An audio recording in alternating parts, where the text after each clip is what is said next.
One sport, millions of voices. This is Rugby Unity.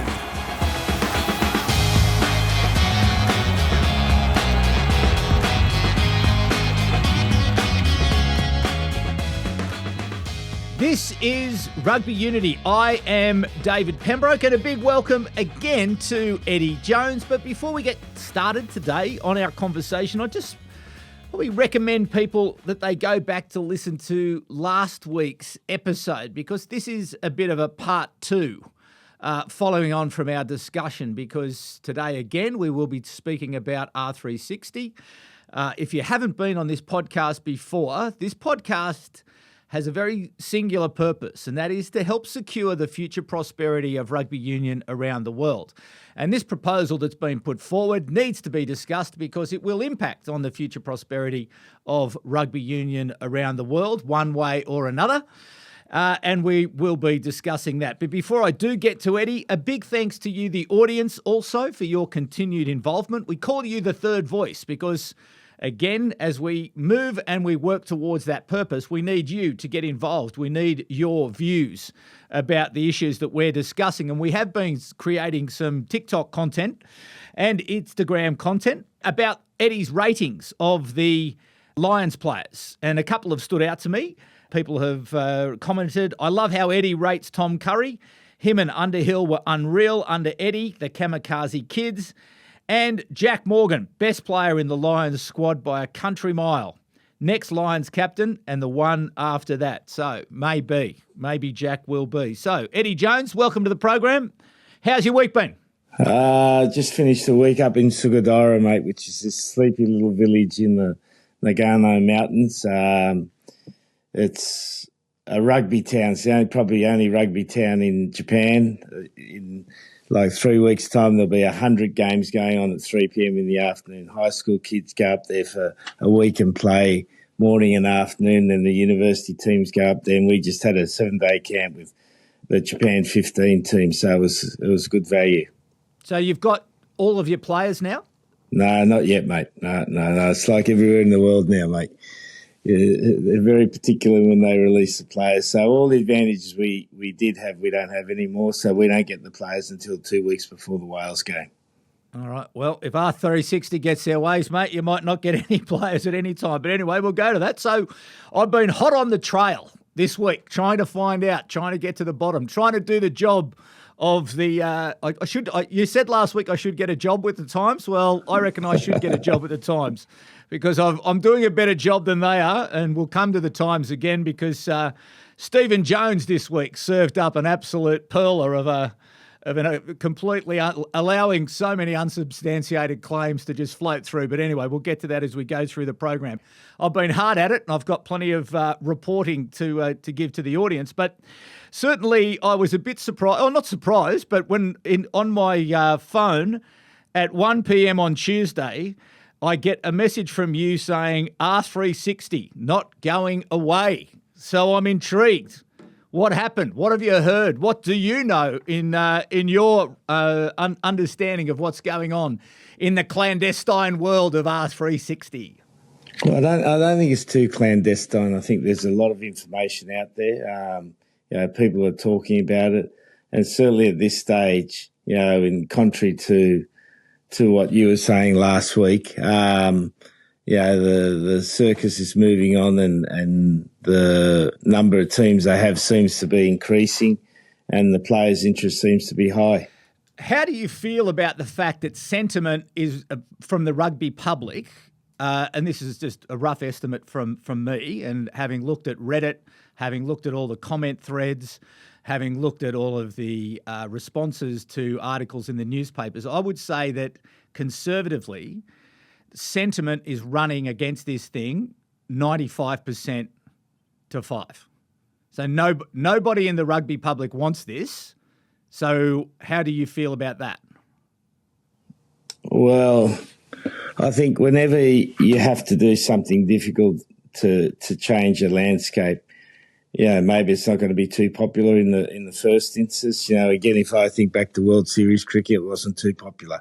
As you said, I can remember them playing at the old AFL ground at Waverley, and there was like a man and a dog there watching, the best cricketers in the world play each other. So I think, this is probably a natural part of a difficult situation where rugby needs a stimulus that's outside the traditional structures of the game.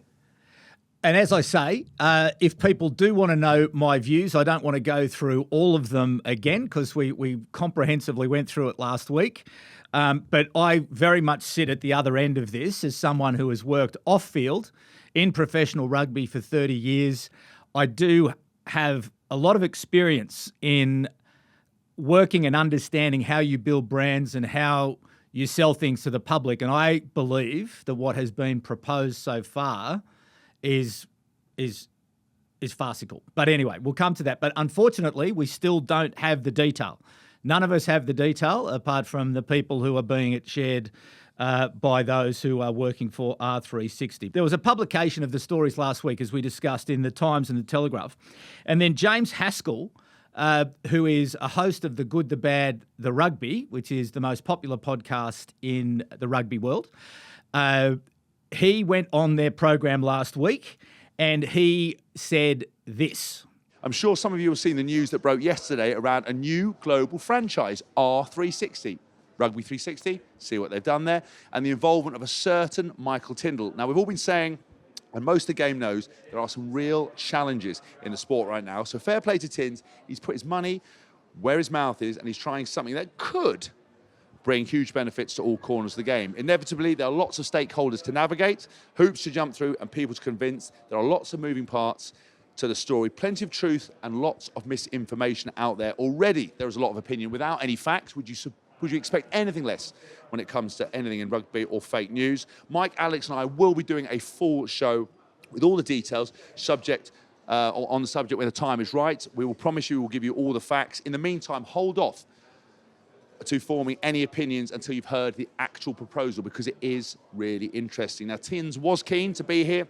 He's a rugby nose. He absolutely loves it. He wanted to discuss all things Premiership, but because producer Tom felt that it may detract from a fantastic evening, Tins has been fired, and you've been left in my very capable hands. So Mike Tindall apparently was to be appearing at the Rugby Awards that Hask was hosting there, or hosting the program from. So apparently all will be revealed by the Good, the Bad, the Rugby podcast, which is a very good podcast, and indeed a podcast that I've been very supportive of, because I was very grateful for the support that they gave you, Eddie, during the closing periods of your tenure in England, because they were very supportive and they were very fair and they were very reasonable. So have you been speaking to James Haskell? I got a text from him the other day. I used to get a text every 3 or 4 months from him. How you going, mate? He's been through a bit of a tough time, and I know he's coming out of it, but, I don't know where he sits on the R360, but obviously Mike Tindall's heavily involved on the other side. I reached out to Alex Payne, who, again, a fantastic bloke, and probably the best host that we have in world rugby. I think he's accomplished. He's always informed. Anyway, I reached out to him last night and said, Alex, any news on when the show to explain R360 is coming up? We're recording in the AM and would be good to know a date. Thanks, Pemby. Anyway, he comes back. Hi, Pemby. Hope all's well. We will be doing something, but I think they're keen not to tread on domestic finals and Lions build-up. Respect to those whose moment is now. And so I went, Alex, yes, all is well. Fair enough. Appreciate the response, Pemby. So I just read that again. We will be doing something, but I think they're keen not to tread on domestic finals and Lions build-up. Respect to those whose moment is now. So there's a few clues in there. I'll leave those to the audience because we've got to play along. So there we go. So we do know that it's going to come. We don't know when. If I look at that, so it's Lions build-up. So we don't know whether it's going to be before the Lions comes to Australia. Because my view about this particular exercise and the particular timing of this exercise is that this has absolute promise of seriously compromising the Lions tour, because We don't know who the 100 players are, or 300 players. We don't know who's signed. We don't know any details. So the media, you would expect, are going to continue to try to find some of these answers. So my great fear is that what happens from here on in is that every time a Lions player or a Wallabies player is put in front of a camera, that someone will ask, have you signed or haven't you signed?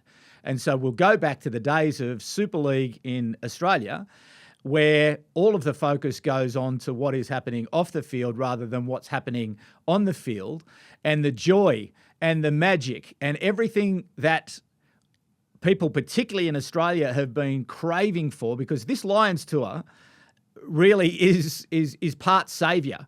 It's really the kickstart that the game is going to need. So, Eddie Jones, do you agree with me that there is a real risk that if R360 doesn't come out and explain itself, if R360 is not clear, that the Lions Tour of Australia is in jeopardy? Well, I think that everything you said about it is true, but, mate, a bit of speculation about a new sort of rugby is not going to destroy the Lions Tour. Let's get serious. I think that's a bit melodramatic in the most severe degree. Like, rugby needs content. I think the thing that stands out for me, particularly after doing these podcasts with you, and I don't read a lot of the social media. I don't read all the stuff that you do. But rugby lacks content, mate. And one of the things that R360 is giving you at the moment is content. And it's making it newsworthy. And if we want rugby to be commercially sustainable, that's one of the things it has to keep doing.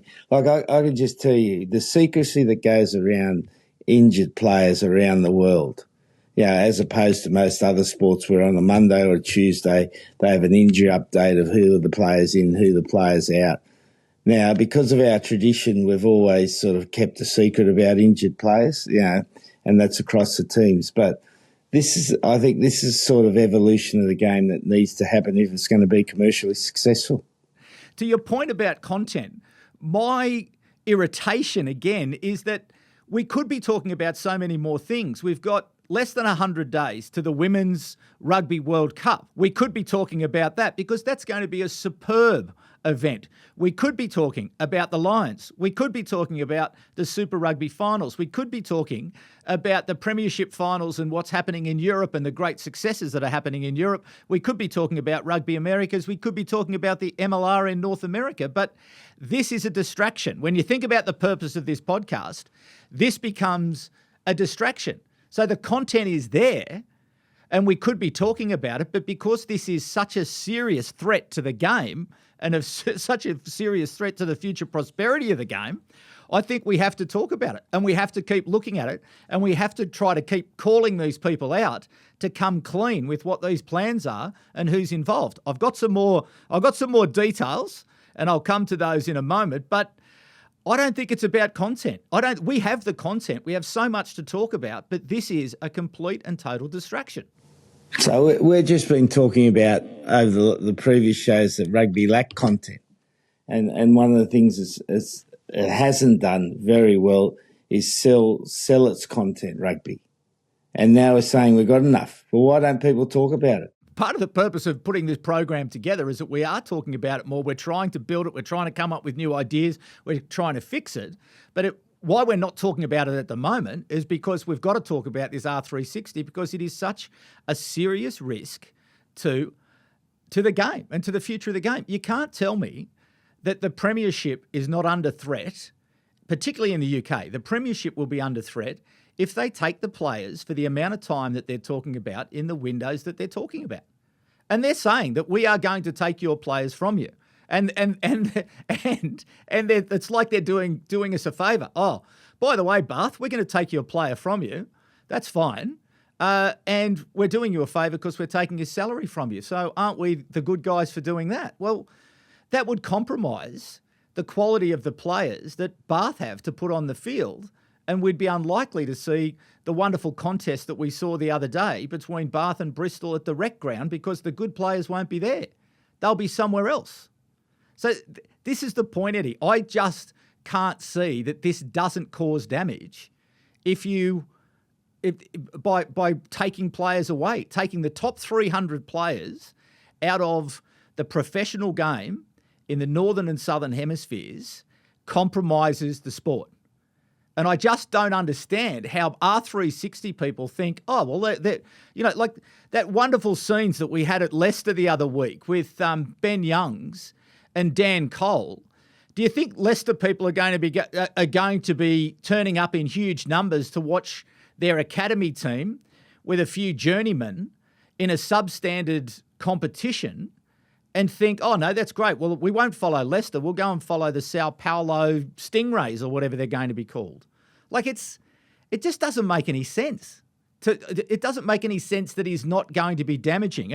And when you look at the improvements that there's been in the Premiership that were announced this week, they have 1 million new fans. They have a 30% growth in supporters between 18 and 34. They have an increase in TV viewership of around the same, that 30%. They've had 30 sold-out stadiums compared to 18 of last year. The final is sold out, and they have a new TV deal through until 2031. We had 50,000 at the Japanese League final. Top 14's ripping it up. We had, a sellout for the Division 2 finals. Things are improving in Super Rugby. Why can't we just fix that? Why do we have to do something else? Why can't we just build on this momentum that we have? No, I think you're 100% right in the short term, but I think longer term rugby needs a shake-up. And, we've spoken about it before that rugby needs something a little bit extra to bring new fans into the game, and maybe this concept's really worth considering. And if you just look at the Leicester example, well, look at Leicester. Ben Youngs and Dan Cole are icons of the club. Now, they've already produced JVP, and they've got young Hayes, who's now, second best tight head prop in England.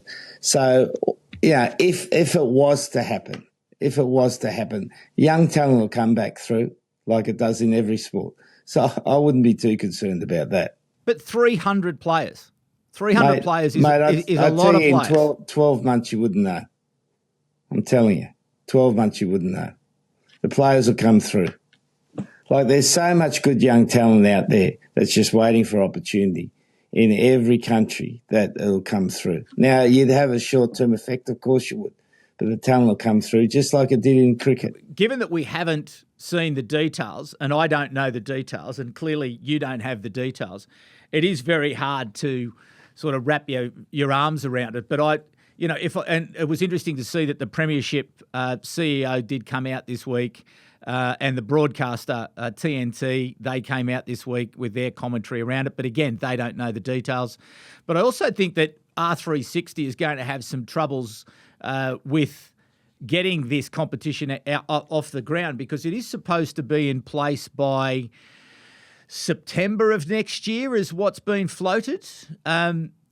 So they have to get approval from World Rugby. And my understanding is with World Rugby is that you can't just walk off the street and walk up to World Rugby and say, hey, World Rugby, I'd like to have a couple of windows in the calendar to be able to run my new competition.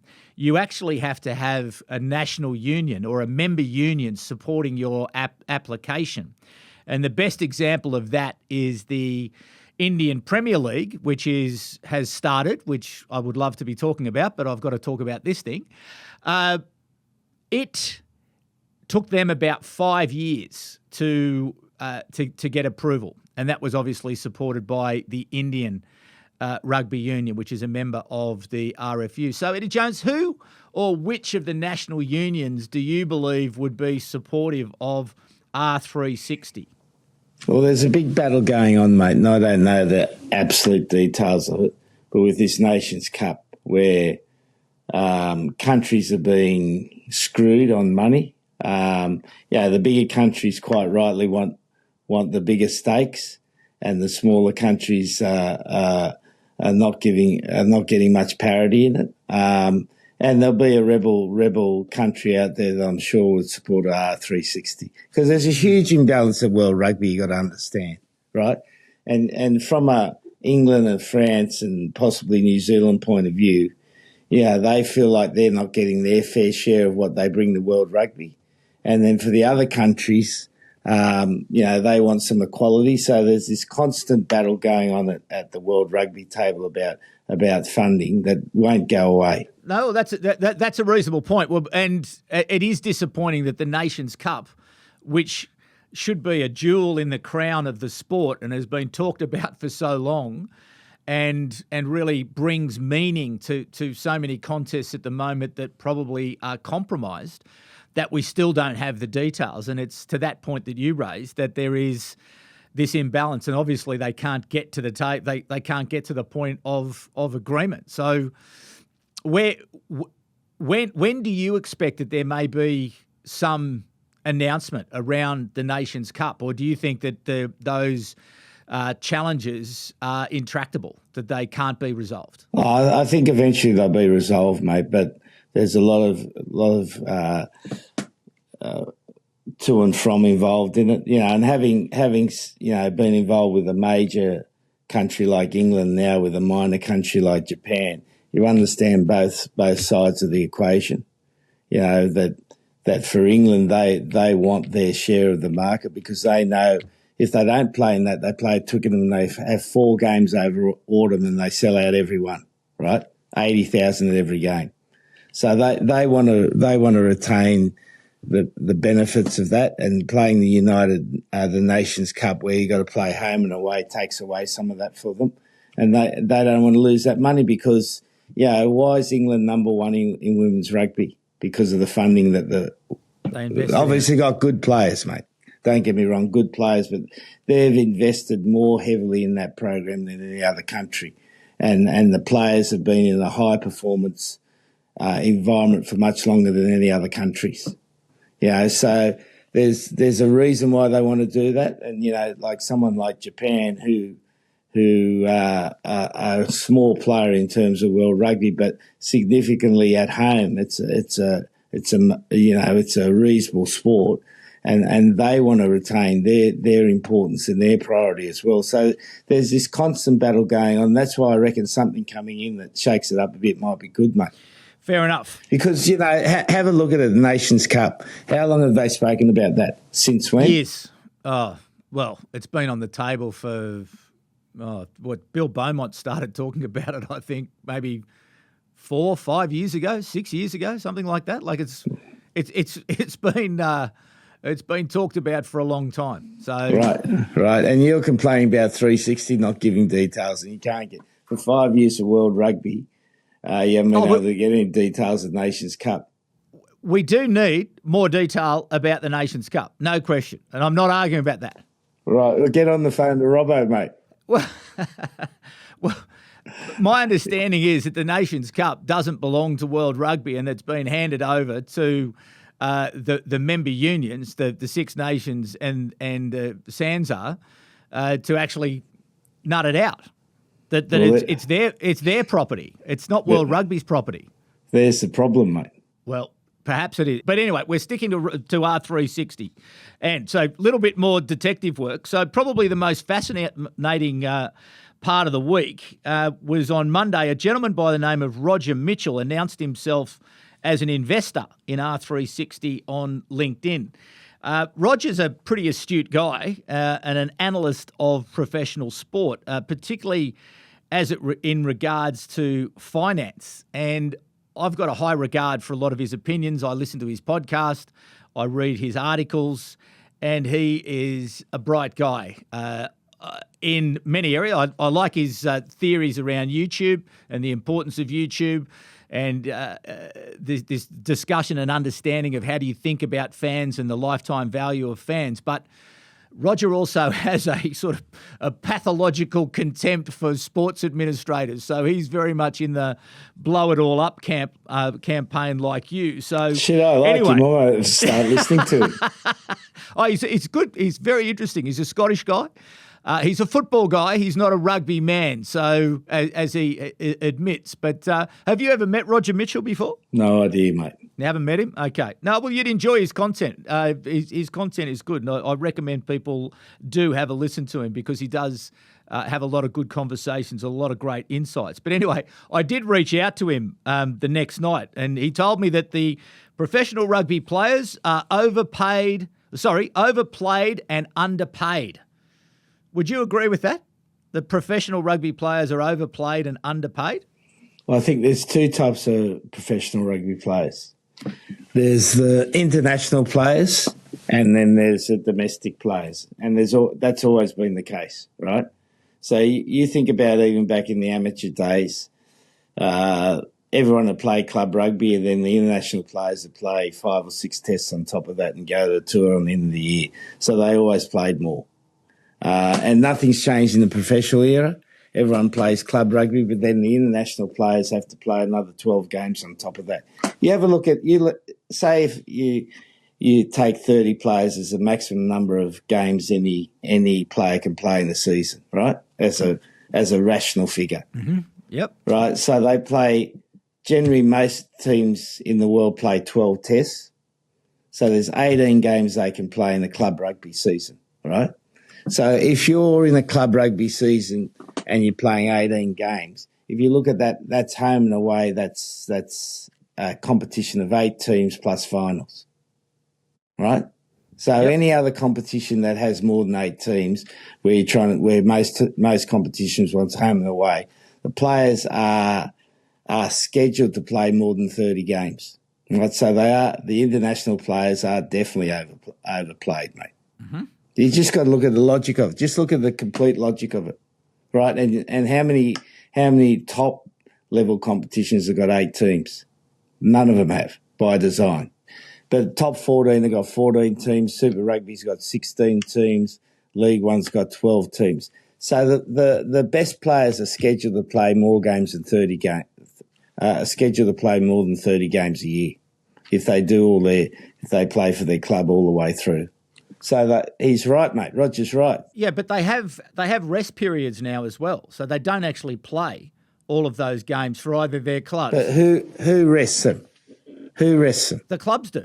I know here here in Super Rugby does that throughout the Super Rugby season that the Wallaby players have been rested on a number of occasions, and I know under the agreements that the Premiership has with the RFU, it's exactly the same. That they don't play all the games. Right. So if you're a club owner, are you happy about that? So if you own Bath, my mate at Bath, right, Brucey Craig, right? Yeah.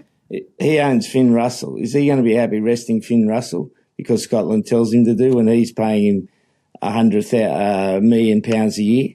Of course he's not. Well, he might not be happy about it, but he signed an agreement with the RFU to make that happen. So if Gregor, actually, that's probably a bit different, isn't it? Because he's not an English player; he's a Scottish player.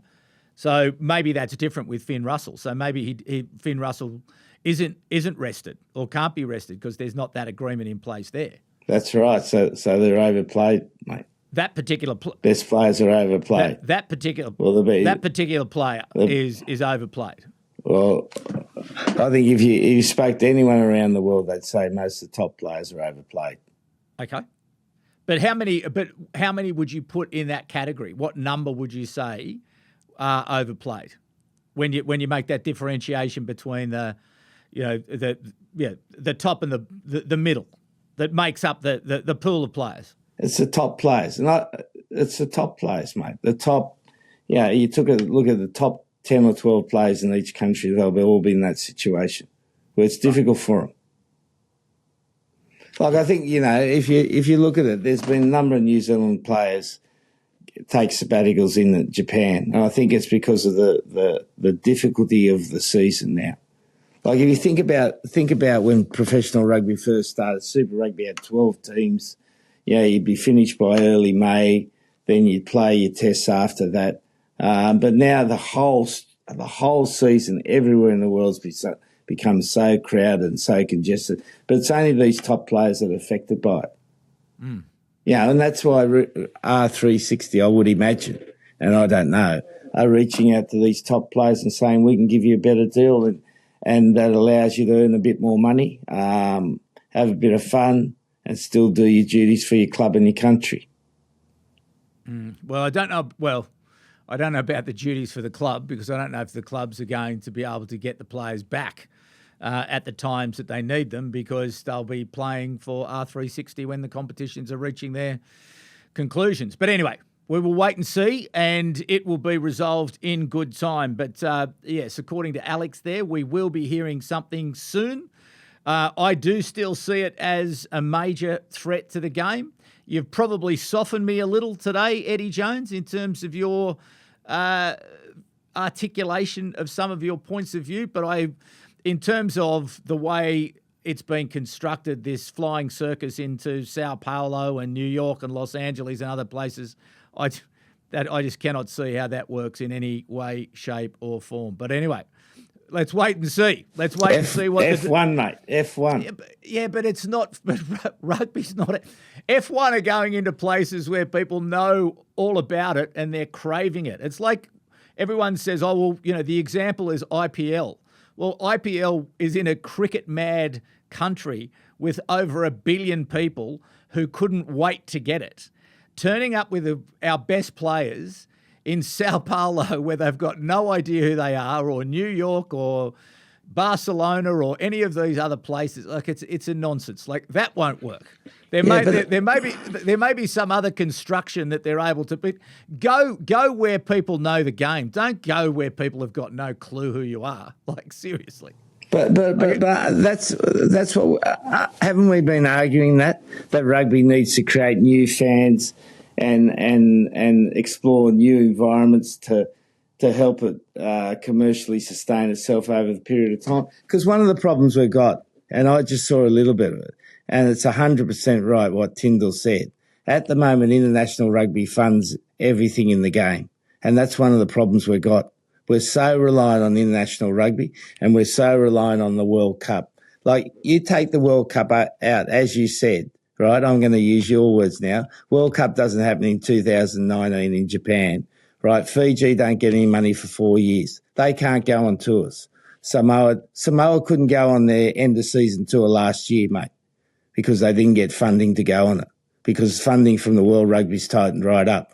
The Pacific Challenge in this year for the under-20s for Fiji, Tonga, Samoa and Japan was cancelled because World Rugby can't fund it. We are so reliant on a Rugby World Cup to fund the healthiness of the game that it's crazy, mate. Yeah, but is R360 going to give any of its money to fund Samoa? Are they going to give any of their money to fund Fiji? It is not, mate. This is ultimately, in my opinion, this is about money. This will ultimately be. It's all about money. Of course it is. And it's got momentum because it's all of these advisors who'd be looking at the pot, looking at the money, thinking, oh, I'm going to, there's the bankers' fees, the lawyers' fees, the agents' fees. The players are thinking, oh, this is going to be great. The promoters think they're going to make money. I don't know why anyone in sound mind would invest in something like this, or particularly the way it's being constructed, because it sounds very, very expensive. But why we are not putting our efforts into supporting the Premiership, supporting the top 14, supporting the Japan, supporting Super Rugby to make that more viable and sustainable, to maintain the rugby ecosystem together, because that's where the pathways get funded. That's where the competitions get funded.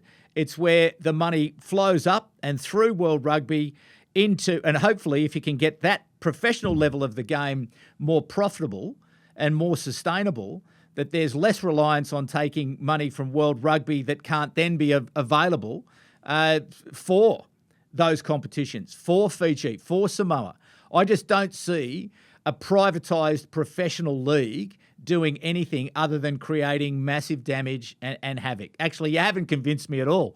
I'm still convinced that it won't work. So is R360 going to solve the problems of Fiji and Samoa? No, I don't think it is, but I think it can help rugby. I think it can potentially help rugby expand itself. I think, just have a look at what we've been talking about today, the Nations Cup, that rugby can't agree to have a Nations Cup. Yeah, I agree that they can't agree to have it. That's how incompetent we are as a sport.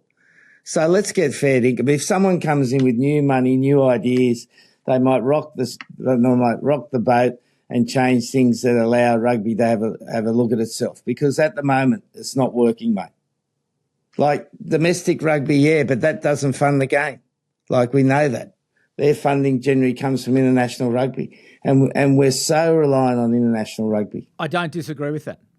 And the reason that we've started this podcast is try to unpick some of these problems. But I don't believe that, as it's been presented so far, the problem that I have is that I can't see the detail, haven't seen the detail. We can't even get the details for the Nations Cup, mate. Well, So what do you expect it from 360? Like, World Rugby's been around for 150 years and they can't get themselves organised. No, but it's not World Rugby. It's the other countries. It's not World Rugby now. World Rugby runs those major countries, mate. They're the major official administrative body of rugby. So it's their job to get it done, mate.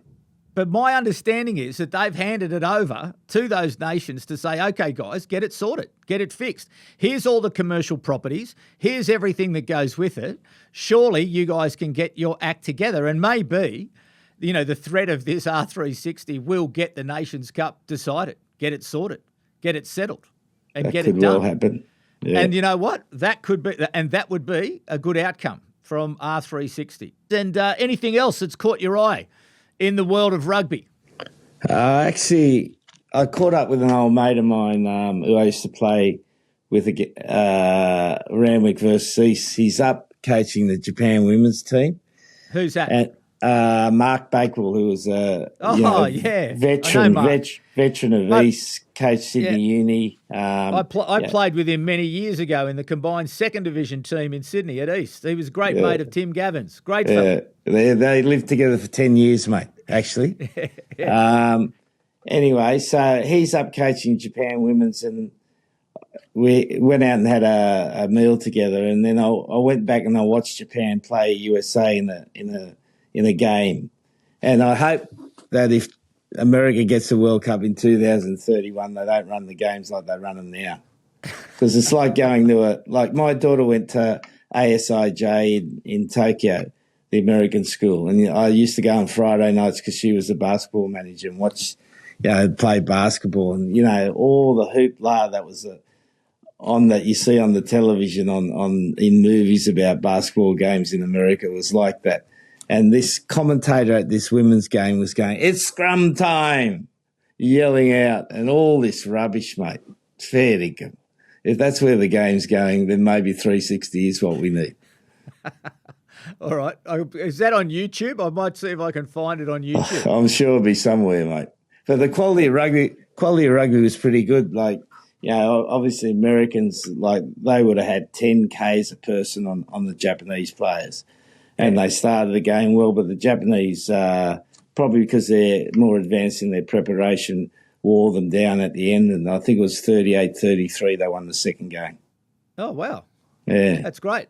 Yeah, so and I've heard about that. And there were big crowds there, I heard, at those matches. Were they? Well, they must have been hiding pretty well, mate. Okay. All right. Well, I'll have a look at that. But, we've had the recent women's series here as well. And what's caught my eye is I have had a conversation that we're going to publish on Rugby Unity with the Wallaroos player, Emily Chancellor, and what a quality individual she is.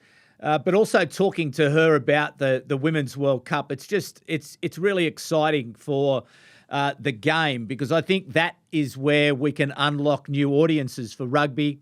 I think it's where we can attract new fans to the game. I think the Women's World Cup in England will be superb. Fantastic places. They're playing games in Brighton, at your favourite oval. They're up in the north in Salford. They're playing in Sunderland as well at the Stadium of Light. So I just think I'm really looking forward to the Women's Rugby World Cup. I think it promises a lot. I think there's a lot that rugby will take from it. And I think it's going to be, the quality of the women's game is obviously improving. England, certainly the short price favourites, maybe the Kiwis. The Canadians could be the Smokies. Australia look a little bit off the pace. USA not there at the moment. But, I'm sure there'll be some great rugby played, and I'm sure that the fans where they've sold, I think, something in the order of 350,000 tickets already. They have almost, if they haven't quite yet, sold out the final at Twickenham. So what a great rugby occasion that will be in August, September. So, yeah, something to look forward to. So that's what's caught my eye, Eddie Jones. So there we go. We will look forward to welcoming you, the audience, back once again next week. Eddie, I'll let you get back to your work there in Japan with the Japan national team. I'll get back to my day job. But for the moment, everybody, be kind to each other, and we'll see you next week.